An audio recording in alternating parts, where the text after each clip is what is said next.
If you hate long video essays in general, but you clicked because you're really interested in this topic, today you're in luck because I will be just giving you the takeaway that I usually end the video with up top here at the start before I do any of the actual analysis. I believe that Gege's commentary on gender in JJK is that we should all just be ourselves and stop conforming to what other people ask us to be. The only people who get to choose who we are is us. And what we should be focused on is being the best us we can be and protecting everyone else's right to do that too. But that's boring and cliche, you say, which I respond, yes, most things that are worth saying are cliche. That's how they end up becoming cliche. But fear not, my fellow long video essay enjoyers. As you can see, there is still like an hour left in this video, which means, of course, the conversation doesn't end here. While I do believe my summary at the top there really does cover a lot of it, I also really doubt it swayed your perception of JJK or gender in general, so we have a lot of work left to do. And don't worry, my conclusions at the end will actually be more fleshed out than what I've said so far. So to discuss gender in JJK, we will go down 3 different avenues today, which are 1, the rules, Hakari is not gay, 2, the first rule of Fight Club is make friends and have fun, and 3, Kugisaki Nobara is the queen of the universe. All of the information in these will then be collected at the end, and we'll try and synthesize it into something a little bit more, but not a whole lot more substantive than be yourself. All right, let's get started. Section 8 of the official memorandum regarding Jujutsu Sorcerer official duties and laws is the Sensitive Information Clause, which stipulates that sorcerers shall not reveal the existence of Jujutsu, cursed spirits, or cursed objects to non-sorcerers. Now, based off what we know about how cursed spirits form, this rule was probably put in to stop curse production from the general public. If people don't know about curses, they won't feel negative emotions toward curses and won't make more curses, is the idea. That means, though, that Hakari's Gachinko Fight Club, which has sorcerers fight for audiences of regular people, is an extremely illegal organization. So why does he leave Tokyo Jujutsu High in the first place, and why is it to do this? Well, we'll tackle question 1 first. Who makes the rules, and why didn't Hakari like them? We hear this secondhand, but also from Kirara herself, that her and Hakari left Jujutsu High because of some undescribed conflict they had with the higher-ups or the conservative faction of Jujutsu Society. Now, we talk about the higher-ups and the conservatives a lot in JJK, and also on this channel in general, so if you're a regular here, I'm going to be going back over some stuff you already know, but it's rarely clear exactly who the conservatives is referring to. We get an interesting detail here, though, in that the memorandum establishes a branch of the Japanese government dubbed Jujutsu Headquarters. Now, it's unclear exactly what headquarters does. They come up a lot in the story, but never in super specific ways. But we know they definitely make judgments based on these rules, and they run the jujutsu schools. They probably pay sorcerers, and it seems to be the most directly powerful group in Jujutsu Society. For a direct example of what they do, they're the group that decided Yuta and Yuji should be secretly executed.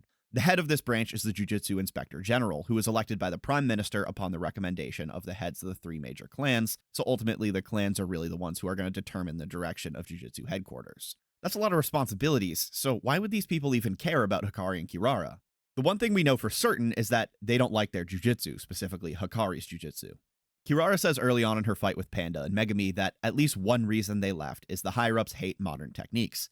They prefer old-school techniques like Nobara's, based on more traditional ideas of what magic should be, which Hakari's technique certainly is not. On this channel, we don't do manga spoilers unless I really specifically say I will be, so I won't say exactly what it is, but just know Hakari's technique is about as modern as it gets. I won't get into it too much because I addressed it very thoroughly in my Maki video, but this rejection kind of comes because conservatives in power, like the clans and headquarters, want to keep things in society from getting too shaken up by new sources of power or new ways of viewing the world. Most basically, if these people are at the top of society, they don't want everyone's position to suddenly change because of some new factor being introduced, since they'd only be able to go down the ladder from where they're starting from. Hakari being a hard person to control in general also probably played a factor. We established, of course, that Gachinko is a huge violation of jujutsu laws, and then there's the fact that Hakari aesthetically and personality-wise pulls from the styles of Japanese delinquent culture, and then like his underage drinking are all kind of things meant to show that Hakari only follows rules when he feels like it.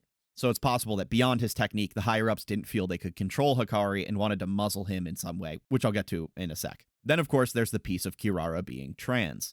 Now, based on Panda initially knowing Kirara only as a boy, it's possible Kirara wasn't even transitioning when she was at Jujutsu High, However, Megami is notably surprised when Panda says Kirara was a boy, since Kirara is a super girly name, so it's possible that she was transitioning and was only kind of starting or whatever. But either way, similar to the technique thing, trans people becoming so culturally prominent sort of suddenly, I know that's not exactly what's gone on, trans people, but the increased cultural visibility over the last 2 decades really falls into the category of things like Hakari's technology-based technique, which could be seen as shaking up the social order. We see for the Jujutsu conservatives that traditional gender ideologies are still important tools of oppression and control from the Maki and the Zenin clan stuff. So it would follow that Kirara's transition would have been met with humongous disapproval from the conservatives. What specifically they were doing about this and Hakari's technique is unclear, but we do see that although Maki was certainly at least a grade 2 sorcerer before Shibuya, she couldn't get promoted like the other sorcerers around her because Naobito was using his bureaucratic position to oppose her rejection of the clan. So maybe Hakari and Kirara couldn't get promoted too, and being lower grade as a sorcerer means less missions and less money, something that would have pissed off Kirara and really bothered Hakari, and is maybe why they left. Either way, in leaving, they get to make their own rules. They step outside the system, abandoning their education in true delinquent fashion, and they chase Hakari's dream, which we'll discuss more in the next section, and they spark up a romantic relationship. We can infer that at Jujutsu High, these two outcasts found acceptance in each other. Neither of them fit the image of a Jujutsu sorcerer that the conservatives wanted, and they were likely pushed to the margins. But it's at the margins that they probably connected. They both just wanted to be who they truly were, but they could see that there was no future for them in Jujutsu as things stood now. Now, we do know that at least Gojo and Yaga actually did support the couple, according to them, which does make sense based on both their opposition to the higher-ups and Gojo's goal to revolutionize Jujutsu society through his students. These two would have fit into that really nicely. But as these episodes came out, it seemed like the fandom got caught up on this relationship in a very different way, because in a problem opposite to Gojo and Geto's situation, the fandom can't seem to accept that Hakari is not gay. Now, again, no spoilers, but I can almost guarantee that in the first episode next season, Hakari will basically flat out state he's not gay. Hakari's into girls, the joke about his ex-girlfriend reinforces that, and Kirara is definitively trans. I'll put the picture on screen, it's right there.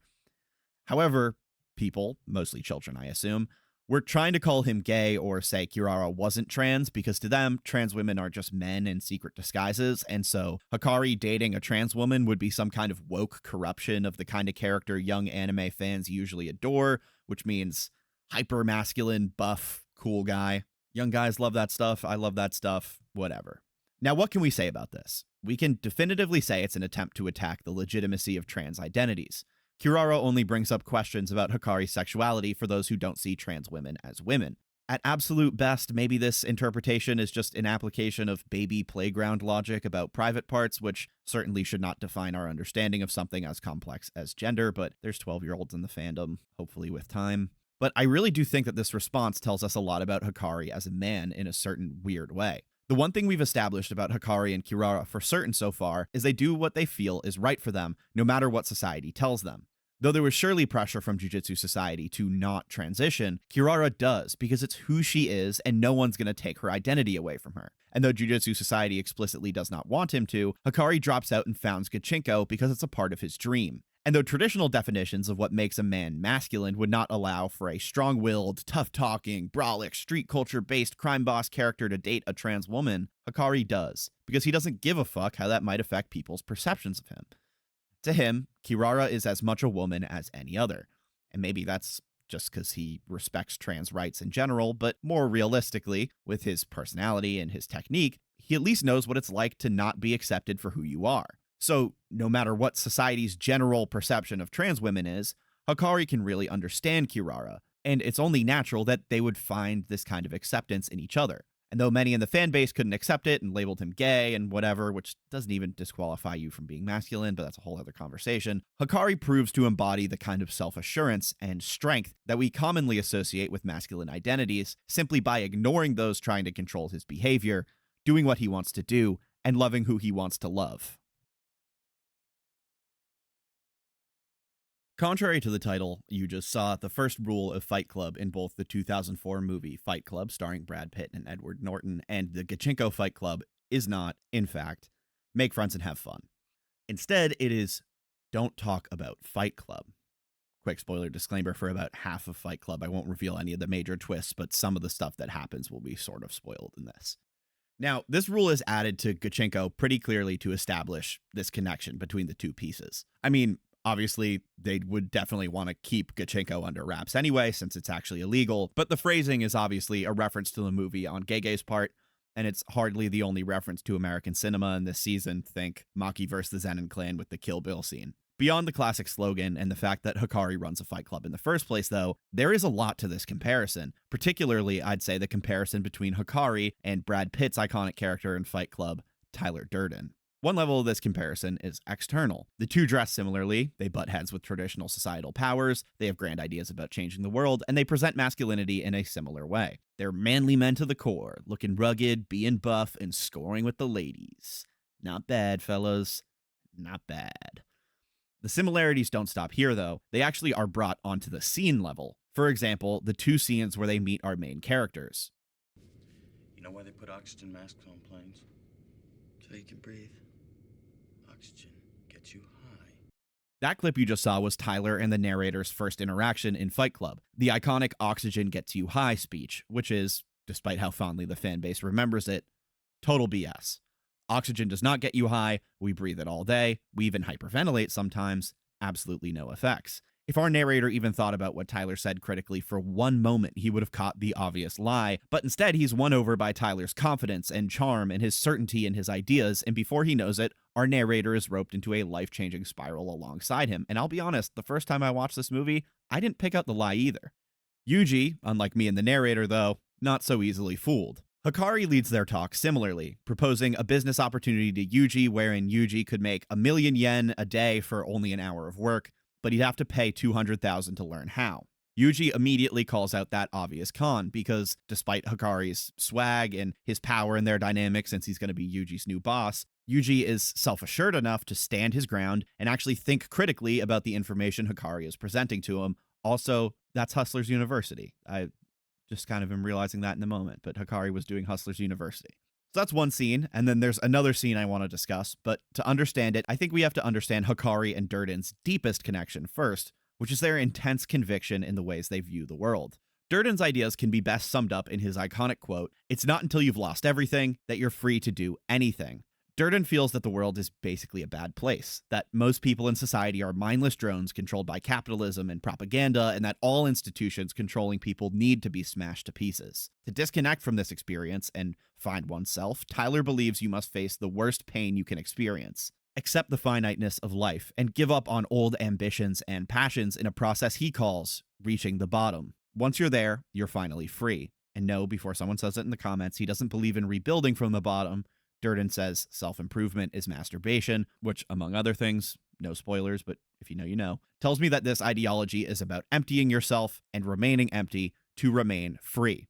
Hakari's conviction is just as definitive to the way he experiences the world, but is actually really different. Hakari concerns himself with passion, which is an idea that's basically his shorthand for the desire to change one's life. This is where his obsession with gambling comes from, since if you wanted to change your life totally by tomorrow, then winning the lottery or hitting big at the casino would be the fastest way to do that. In his eyes, everyone wants to win big in life, but not everyone knows when to bet big or when to fold to really make that happen.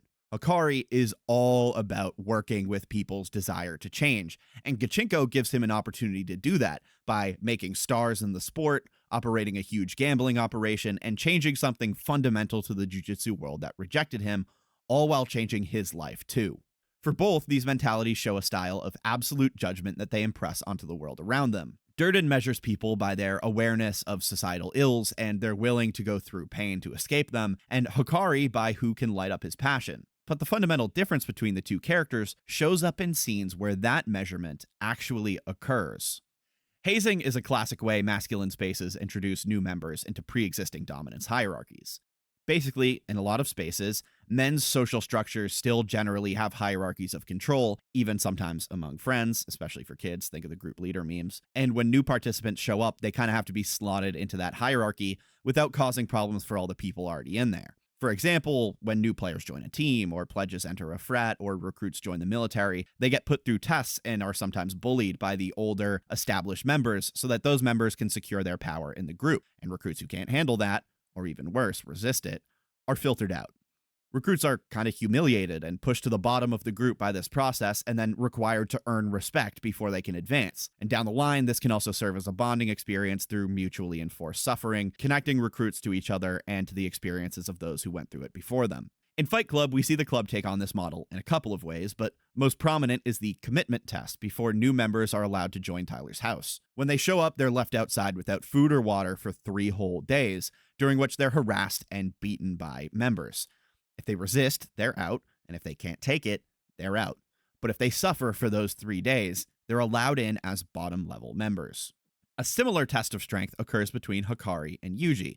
I mean, it's actually kind of fitting that Hakari, the third-year upperclassman with a certainly bullyish personality, would haze the new kid in school. So when Hakari finds out that Yuji was sent by Jujutsu High, he starts beating him up, saying that he'll listen to what him and Megami and Panda have to say as long as Yuji can stay standing. So Yuji keeps getting up and taking hits, refusing to fight or to back down. In this moment, Yuji even explicitly thinks to himself, this isn't like the fight in Shibuya, this is basically a test to make Hakari acknowledge me.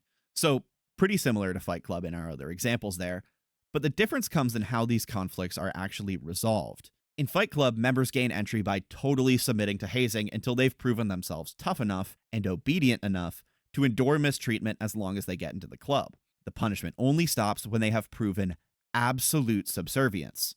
However, on a very different note, Hakari only stops hitting Yuji after Yuji challenges him on the most fundamental level he can. Hakari is particularly irritated by Yuji since he was getting heated up about Yuji's talent fighting and the potential that he saw for expanding his business with Yuji, but now he's found out that Yuji's actually from the group that tried to stifle Hakari's passion in the first place, and it doesn't even really help when Yuji explains he's not actually with Jujutsu High and was instead sent by Yuta and Maki, because that means he's operating on orders and has no actual conviction of his own in this situation, and thus no passion, and is also obeying authority, and so it's safe to say that all of those things really don't sit well with the big H. He challenges Yuji on this, saying that Yuji is literally asking Hakari to risk his life to help out when Yuji has no passion of his own to actually back up that request. And yeah, Yuji agrees. He has no passion. Because after Shibuya, Yuji views himself only as a cog in a greater machine for destroying cursed spirits. Now, I won't get too deep into the cog thing right now. That's for another video. But when Yuji says he's a cog, it initially pisses Hakari off even more. Because, like, fitting in and playing your role in a greater machine is exactly what Hakari has spent his teenage years opposing. However, even after taking 3 full power, unguarded hits, Yuji comes back. But this time he says, I'm a cog. Cogs have a function, you know. My function is to keep exercising curses. If you're necessary to achieve that, then I'll play along until you agree.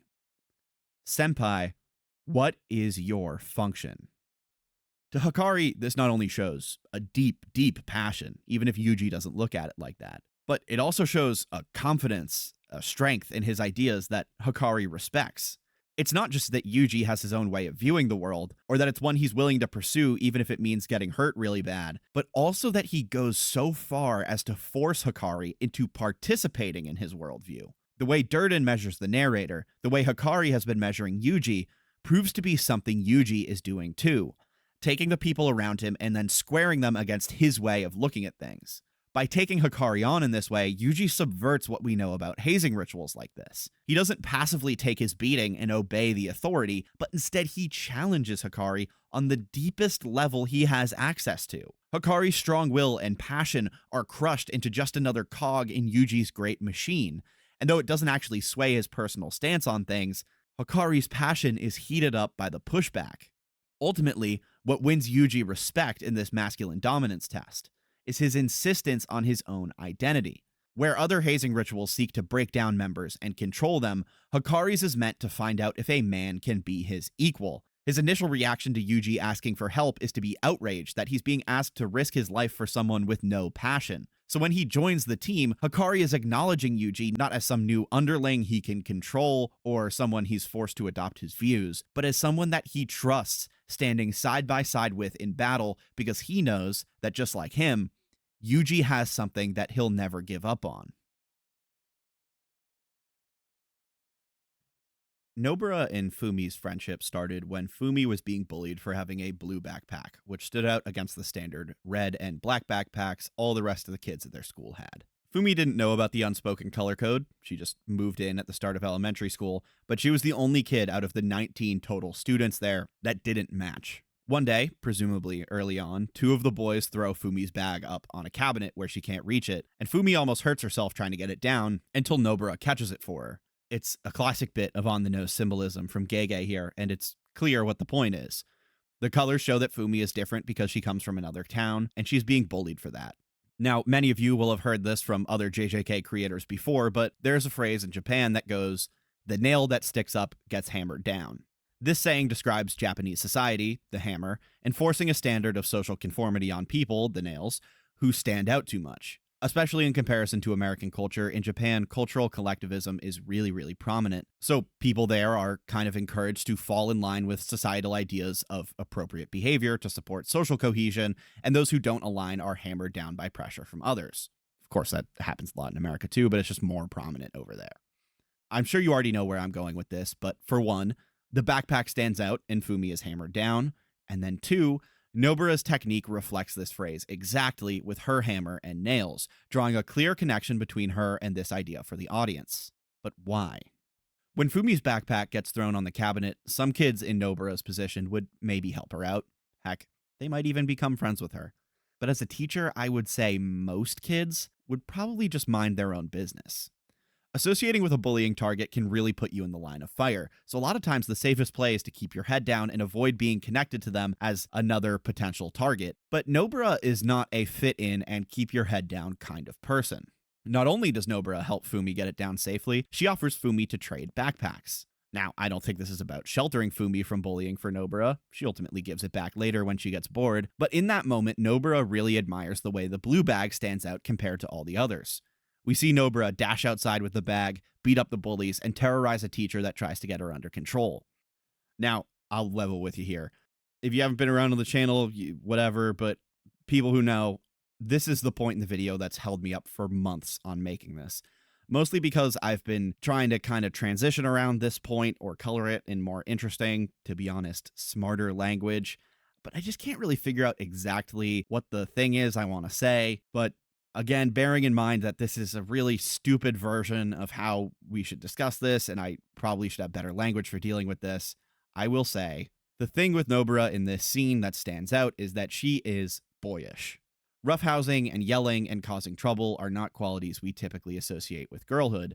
In fact, they're usually frowned upon for girls and expected more for boys. We know this is kind of just her personality in general from literally her first scene in the show when she's harassing the modeling agent for not recruiting her. Nobara is tough, she's aggressive, she's outspoken, and she's confrontational, and these are qualities that girls are usually shamed for possessing. I know that that's like baby first grade level gender analysis. To be honest though, that's as good as you're going to get from me. But it's interesting that this exact behavior is what forms a connection between Nobara and Fumi. See, because Fumi is Nobara's opposite personality-wise. She's barely even animated with a mouth since she's so quiet, but their friendship comes out from this moment where they both shared one important thing. They were outliers. Fumi was an outlier because she wasn't from the village, and Nobara was an outlier because her unusually strong personality made her leap into action in a situation most kids would just ignore. It's Nobara's admiration of the way Fumi stands out, and her own personal desire to do so too, that lead them into forming a bond. But standing out in their home village is dangerous. We see Fumi get bullied here, and then there's Saori, who we'll get to more in a sec, but her family is driven out of town by villagers who think her family is looking down on them by not participating appropriately in village culture. Of course, Saori is from out of town too, and moves to the village in probably late elementary to middle school, and we see that she never really finds friends or fits in at any point. There's also this like weird kind of brief mention that the townsfolk are protesting a highway extension, which is maybe a reference to the fact that they don't want more outsiders coming, but either way, Saori's family is treated as outsiders, their house is graffitied, and their van is busted up until they are eventually forced to leave for not conforming. But conforming can actually be an issue too. One day, while playing video games with Fumi's dad, which is adorable, Nobara says that in their village, it's harder to be strangers than friends. Fumi wonders why that would even be a problem. At least she wonders this for a few years, until a neighbor brings over red rice and beans to commemorate Fumi getting her first period. When Fumi stood out, she got picked on, and when she fit in, she was treated with a degree of closeness that made her deeply uncomfortable. Because here's the thing, social conformity is not just about cohesion, it's about integration into a larger being.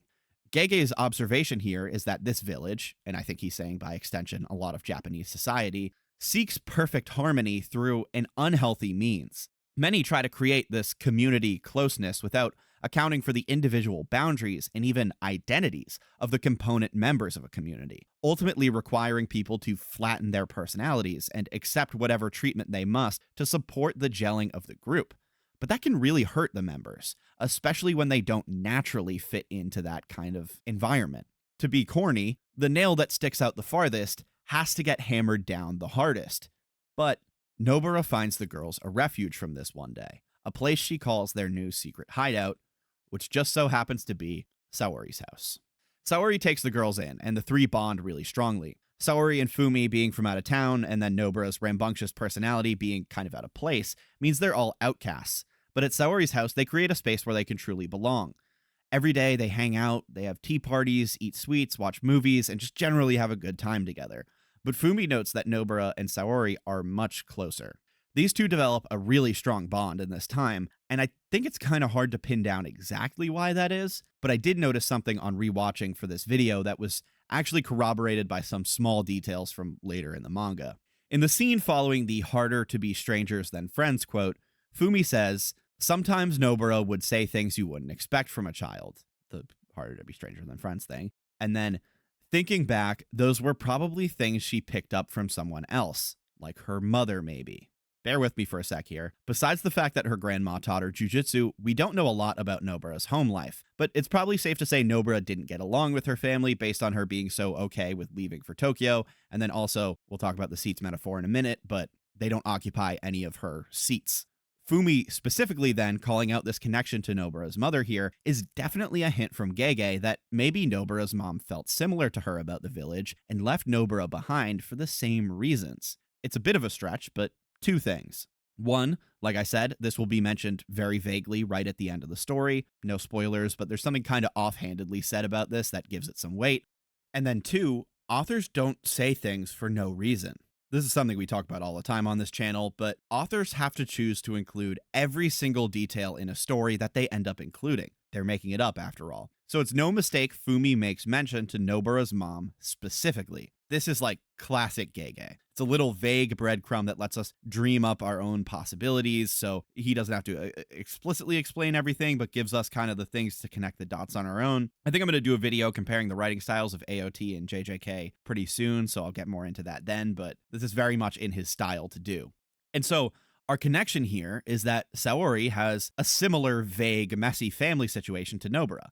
Fumi says that Saori was always home during this time period, and Saori as an adult reveals that her mother was a crazy woman who moved them out into the sticks because she was into spirituality and organics. So Saori had a hard home life. She didn't have any friends because she was ostracized for being from out of town, and she also says she was an only child. So we loosely get this idea that Nobara was maybe missing a mom, and we know Saori grew up in this really tumultuous and lonely environment. And for this reason, I think Saori could recognize Nobara as a lost girl like herself, who desperately needed some support. She even directly says that she was trying to be like an older sister to Nobara.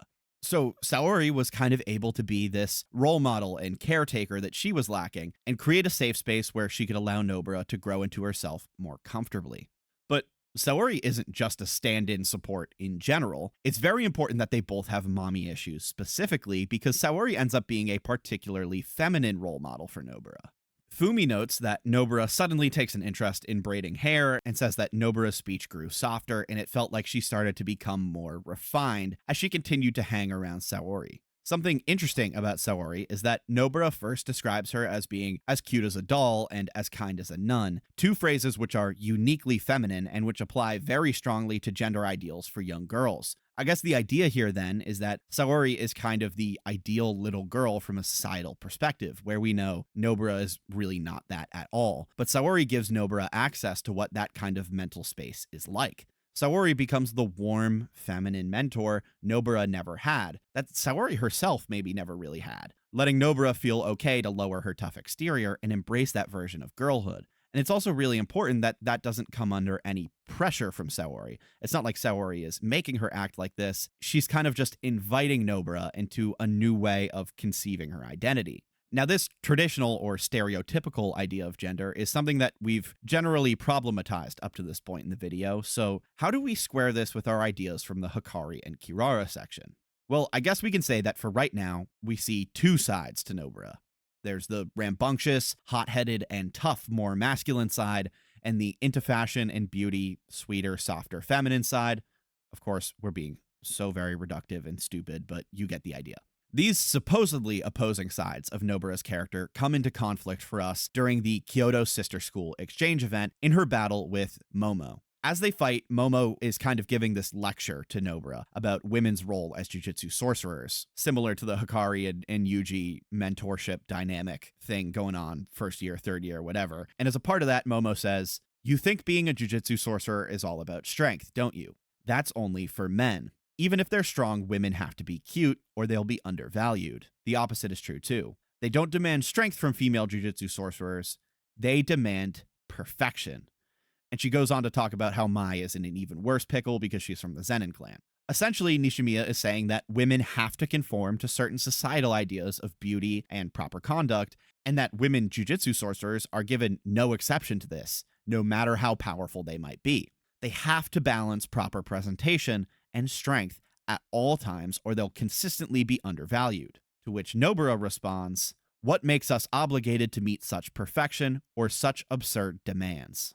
Nobara is making the point here that these demands only really have so much power over Nishimiya because she has agreed to conform to them. Momo and Nobara are at essentially the same station in the jujutsu world. They're both students and they're similarly powerful, probably around grade 2 or 3 at this point, but Nobara hasn't conformed to any rules of femininity that she didn't like on her way to get here. And then she gives one of my absolute favorite quotes from JJK, and really from anime in general. "I don't give a damn about men this and women that. You can keep that shit to yourselves. I love myself when I'm pretty and all dressed up, and I love myself when I'm being strong. I am Kugisaki Nobara." Nobara does display a certain strength in her personality that is traditionally viewed as masculine, and she loves dressing up and shopping, which are considered feminine. But Nobara doesn't see some kind of contrast between these two things because they're both things that exist within her. She is a woman, she is strong, and she is beautiful. These things may be viewed as separate to others, but the reality is Nobara possesses all these traits simultaneously, and that proves they don't exist in opposition to each other. They are not masculine or feminine traits to her, they are traits owned by Kugisaki Nobara. Nobara could give a shit what society thinks about her because she loves herself, and she loves all these things about herself, so she doesn't need society's approval in the way Nishimiya is seeking it. Nobara has committed herself to protecting her identity no matter what, whether it's her absentee, maybe abusive family, her horrible, creepy hometown, or the political world around her. She will not be shaken from her image of who she is by any greater societal idea or by any individual who is not her. Well, with a few exceptions. After her and Yuji's fight with the death paintings, Nobara explains her seats philosophy to Yuji, which is basically that, in her mind, there are a limited number of seats in her life, and the only people who are allowed to have a major say about her life are her and the people she chooses to give a seat to.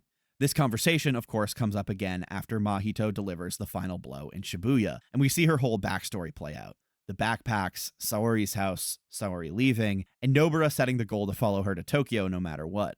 We see her seats, mostly unoccupied at this point. There's no Saori, Nobara hardly knows her anymore, and her family doesn't make an appearance. Again, some more evidence for the case we're building on them.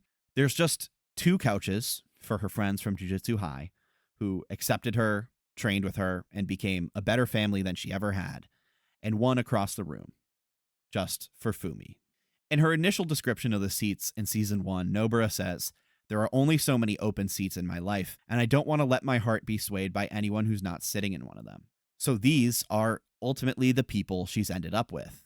She spent her whole childhood defying her town's restrictive culture, choosing the life of an outsider to be with her friends even when it made things harder for her, and taking after only the role model she personally chose for herself. She learned how to love herself for her strength and for her beauty, because they were the things that made her who she is, and she only let herself be swayed off the path she set by the people she chose, by the people she trusted to point her in the right direction and stand by her side.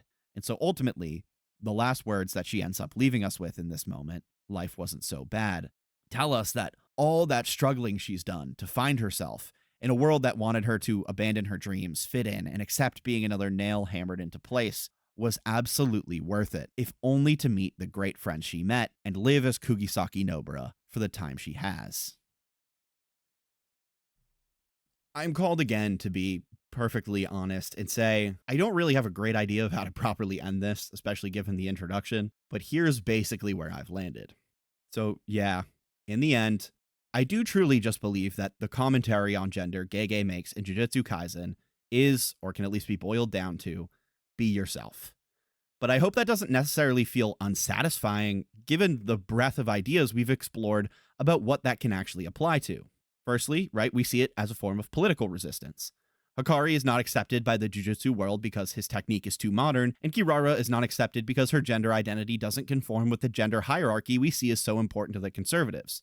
In their own way, they each kind of threaten people in power. And for this, in some way not explicitly stated, but which we did theorize about, they are crushed, discriminated against, or otherwise bullied. And I think in this situation, they would be excused for wanting to give up on Jujutsu, backing down on trying to become strong, and just finding another dream to work at. I know in the past, I wasn't really very empathetic towards Mai, and thankfully a viewer corrected me on that, but it is understandable to take cover when you're under fire. They were in a seriously potentially dangerous position. Yaga shows what happens when people don't fall in line. I mean, Mai shows what happens when people don't fall in line.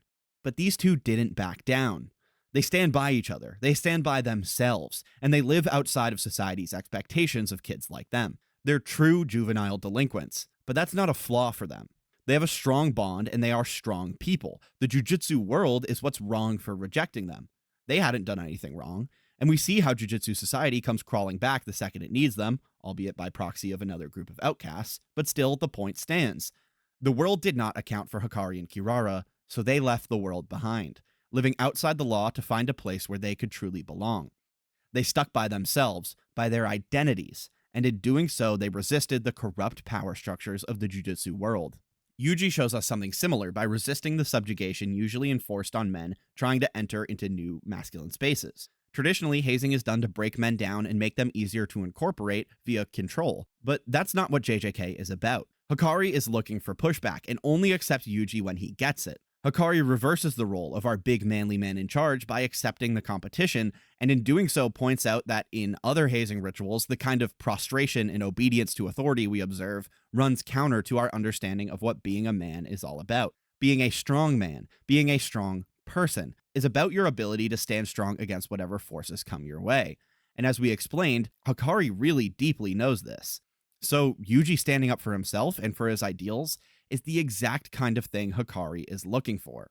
So there's pieces about how our gender appears in the political world and then to the people around us, but it's also about how we feel gender in ourselves. Like the masculine and feminine sides of Nobara, we see the contrast between the jacked up, tough, gambler, crime boss side of Hakari and the LGBT ally lover boy side. And yeah, I know dating a trans person doesn't necessarily make you an ally, but he supported her through the whole thing. You know, we get the idea that it goes a little deeper than that, whatever. I know the connection between Hakari's technique and his gender is also something that's a bit unclear right now with no spoilers for the manga, and I will stick to no spoilers, but if you know, you know, and if you don't, you certainly won't have to come to me to help explain once you do, if that makes sense. When you see it, you'll understand the connection. So there is an inherent contrast in these parts of their identities from a societal perspective, but like I said in the Nobara section, to them, these aren't traits that belong to some abstract masculine or feminine buckets. They're traits that belong to them. Hakari is tough and a lover because that's who he is, and Nobara is capable of strength and beauty because that's who she is too.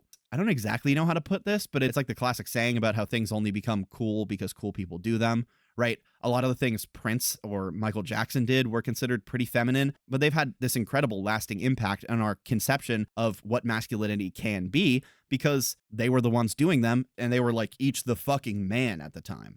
As much as society will tell us how our gender should shape us, if that definition doesn't align with the vision of our gender we get from our role models or from deep within ourselves, then it's our job to express ourselves and redefine everyone else's vision of what our gender can be based around our actions. The takeaway here then is that be yourself isn't just the cliche platitude we've always known it as, but instead it can be an act of protest against a world that refuses to acknowledge you for the totality of who you are. It's an affirmation of your own worth and your way of being you. And maybe most importantly, it's the way we reshape the world's conception of what is and isn't right or possible or normal.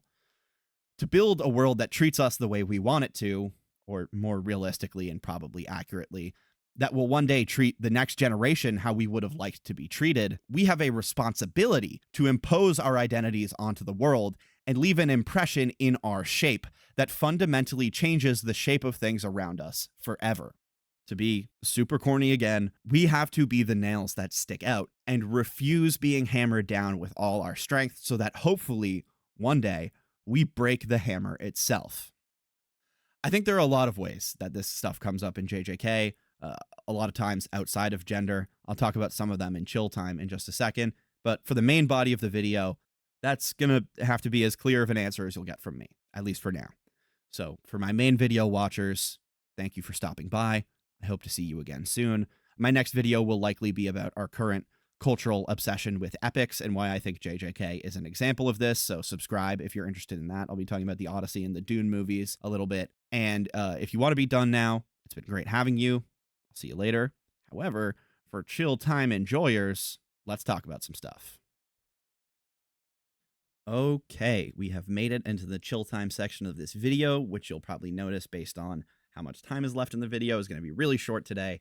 Candidly, this video is just taking me way too long to put out. I don't know why. I don't know why this has taken me. The month of July just flew by on me, and so I'm just going to try and rush this thing out as much as possible. So, chill time short today. I'm going to be talking about two things. I was going to talk about three. The third was going to be how Fumi works as a narrator for this story and how she mediates Nobara's backstory in a really interesting way. I'll probably just type up a little essay about that and throw it in the comments if you're interested in reading that instead of making it into a whole section in here just to save time for me. Sorry about that, but that's the situation I'm in right now. As for what that situation is, in a couple weeks, I'm going to be starting working full-time as a special ed paraprofessional and doing my master's degree in education. So I'm going to be having not a lot of free time, and things moving forward are going to be looking like shorter actual main body analysis sections to the video. You know, that last part we just went through is like 41 minutes long, I think is what it's coming out to right now. And then, you know, longer chill times just because the chill times are easier for me to edit. That's the whole point of chill time. It's laid back and stuff. So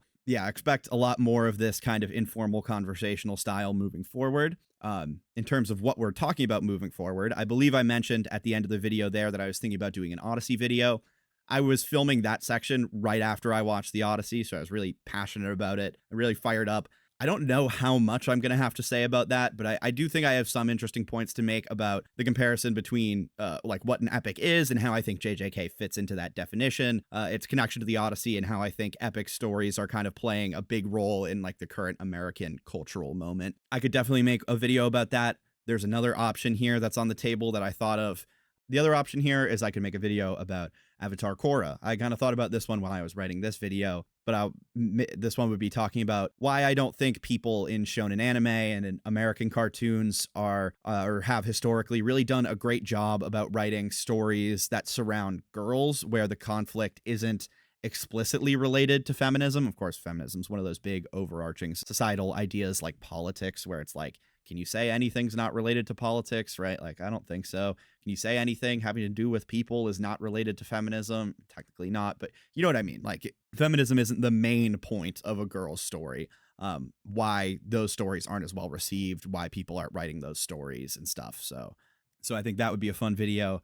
Either of those two options, the Odyssey JJK video or the Korra and probably also JJK. I just use JJK as a reference for everything because it's the one that I'm like have clearly familiarized myself with the most. But Korra, Odyssey, throw them down in the comments which one you'd like to see. I'll probably also post a poll once this video comes out to see what people are feeling, the vibes between those two.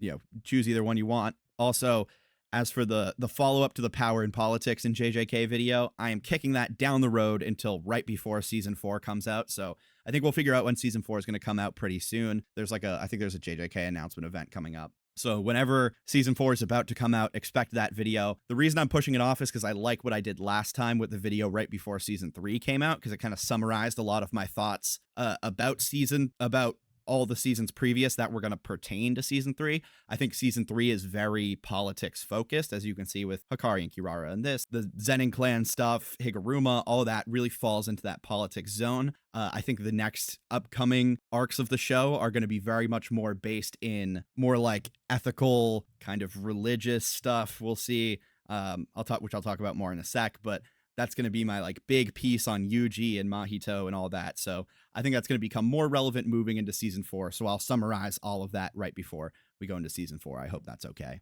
And the reason that's all going to be really relevant is that this is the last thing I want to talk about today, is that it's at the end of the story here, things are going to get very much about people coming together, and we're going to get pretty deep into the Buddhism stuff. And the story is going to take what could easily be interpreted as a more pro-collectivist or even religious conservative kind of turn. But I think it's important to remember that the first part of the story here is spent clarifying that that's not what this story, Jujutsu Kaisen, is about. Again, no spoilers, but season 4 will be run up into the actual ending of the story. I don't know how far they'll get, but everything from the end of season 4 forward is going to be the final act of Jujutsu Kaisen. And the values are going to feel like they start changing. But that's why I felt like this video was important to definitely have come out before season 4 and is a good reminder of stuff. And the be yourself thing, on the one hand, I think I simplified it maybe too much, and I'm taking a much more complex argument and a much more complex stance on gender, and I'm kind of squishing it into like an easy to write a video essay about box. But there is something to be said about the fact that individualism really needs to be emphasized at this point in the story to make the ending work and to coming to the result that Gege wants us to come to. The example that I want to talk about here being the Tokyo students versus the Kyoto students. This is a dynamic we're all aware of. The Tokyo students are just like stronger versions of the Kyoto students. We see this in the example we went over in this video, Nobara versus Momo, Mai and Maki, probably the best example of this. Kamo versus Megami kind of have a similar dynamic with they're both like, they inherited their clan's hereditary techniques, but they have different stances on being clan leaders and their relationships to the clans. And then Panda and Mekamaru, there's something here about like disability visibility that I'm trying to get to. I don't fully understand all the ways that I should be trying to understand this, but Mekamaru, his heavenly restriction kind of works as a disability. He can't go out into the world and connect with other people in the way he wants to.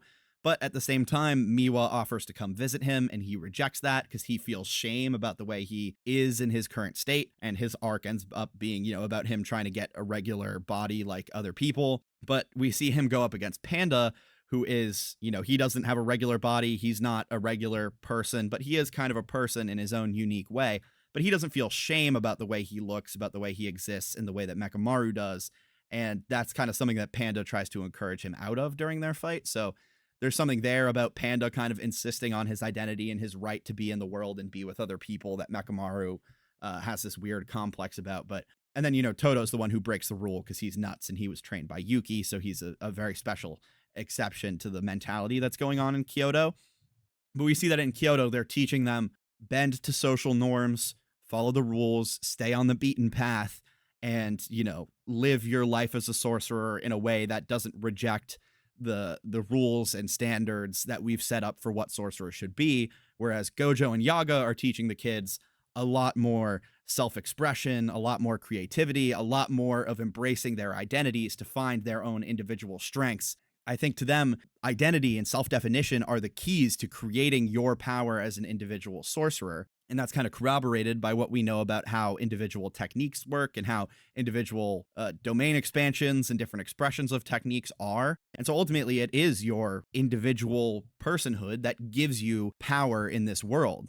And in the final act of Jujutsu Kaisen, that power is going to be used primarily for the communal good.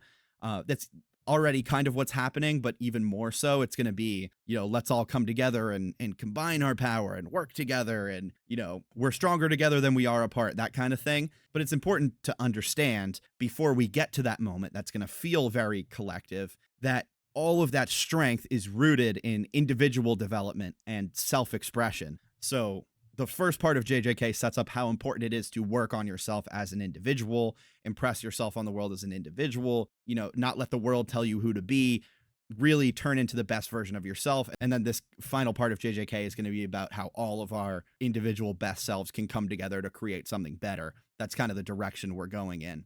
Kind of having both of those things are going to be moving pieces, and I feel like it's important to remember how individualistic this anime is before we move into the group part. That's where my brain's at right now. So yeah, vote in the comments on which video you'd like to see.